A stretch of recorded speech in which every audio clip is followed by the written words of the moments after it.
विवेक नेहमीप्रमाणे मंगळवारी सकाळी शाळेत गेलेला. आरोपी शिक्षक गोपाल सूर्यवंशीचा क्लास सुरू होता. विवेकला एका प्रश्नाचं उत्तर विचारले.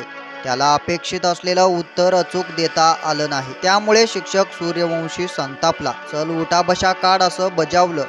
त्यावर विवेकनं जवळपास 100 उठाबशा मारल्या. मग पाय दुखू लागल्यानं उठाबशा काढण्यास विवेकनं नकार दिला. त्यामुळे चिडलेल्या सूर्यवंशी या शिक्षकानं त्याला चांगलेच सुनावले. त्याच्या पालकाबाबत अपशब्द वापरले. शिक्षक तिथेच थांबला नाही तर त्याने विवेकला भरवर्गात तुझी चड्डी काढू का असं म्हटलं. भरवर्गात शिक्षकाने वर्गमित्रासमोर आपल्या आई वडिलाबाबत वापरलेले अपशब्द केलेला अपमान या प्रकारामुळे विवेकला जबरदस्त मानसिक धक्का बसला होता.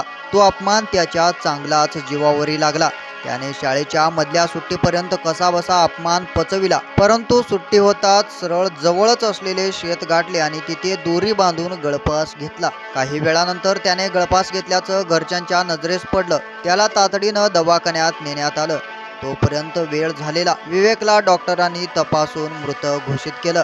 विवेक महादेव राऊत असं मृत विद्यार्थ्याचं नाव आहे. या घटनेनंतर विवेकने आत्महत्येपूर्वी लिहिलेली सुसाईड नोट घरच्यांच्या हाती लागली. तेव्हा त्याच्या आत्महत्येचं कारण समोर आलंय.